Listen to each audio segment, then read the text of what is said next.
policy at Luxycoat. Of course, we are waiting for all the clients to come and visit our place and to be ready for our services for their pets, but at the same time there are cases which we can't ignore, and today I would like just to talk about 5 of them.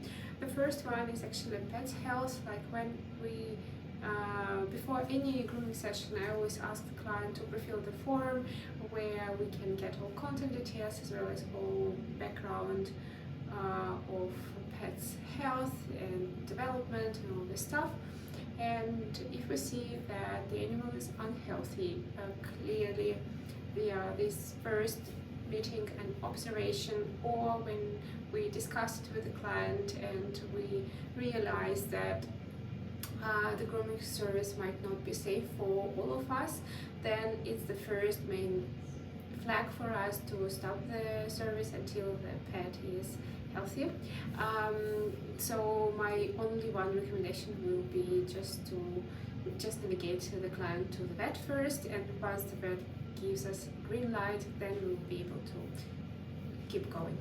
The second sign for us to stop any appointment, even during the appointment, even everything was pre-booked and prepared, is the behavior of the animal. I totally understand when the animal is shy or scared or frustrated a bit, but of course it will be a new place. Of course the pet might not be a big fan of grooming.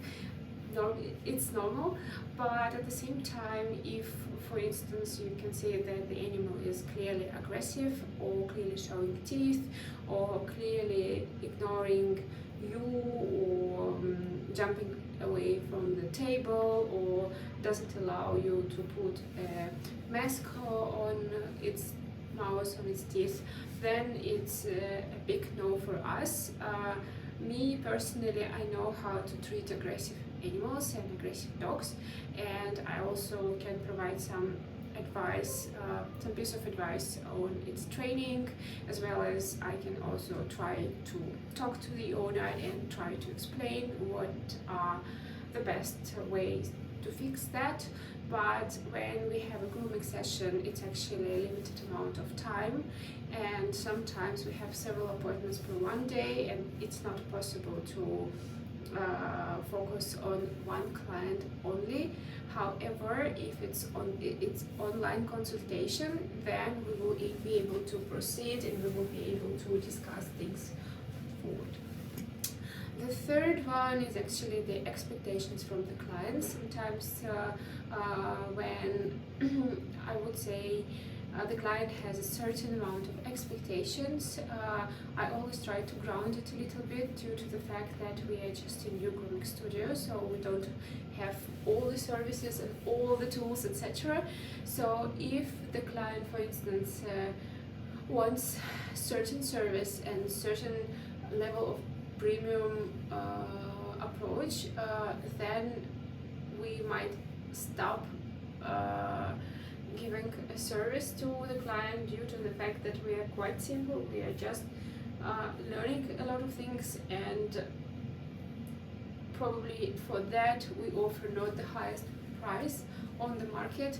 Of course, if our clients want to get exclusive premium service, that's a great intention, and we would also love to provide it, but we are not fully equipped for that, and in that case I would also recommend to go maybe to a premium salon, but then to be ready to pay additional price for that service and for that tools.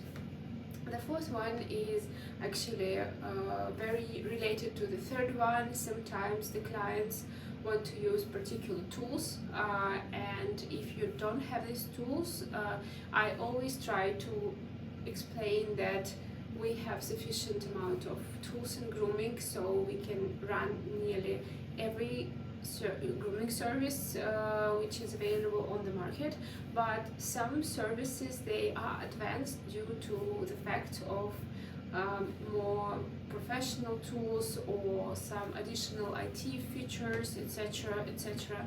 And that's also nice to have them, but if we don't have, I try to offer what we have, and then if for the client it's critical to get that particular service by that particular tool, then unfortunately I will not take a risk as well, because I cannot compare every tool on the market. I can only be responsible for what we have here.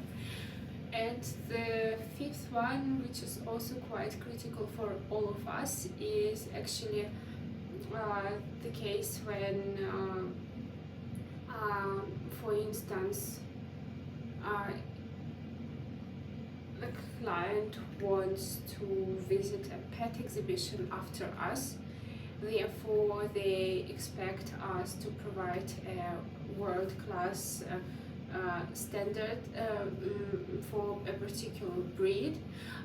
Me personally, I have a Cocker Spaniel, which is from a royal family, and I know quite well how the grooming process for English Cocker Spaniel should look like before official exhibition, and how it has to be treated. Therefore, we always tell that our service is for pet grooming, not for professional breed grooming. Therefore, if someone wants to prepare their dog or their puppy or their cat for a particular exhibition, then I navigate them to groomers who are specialized in a particular breed, in a particular standard of grooming.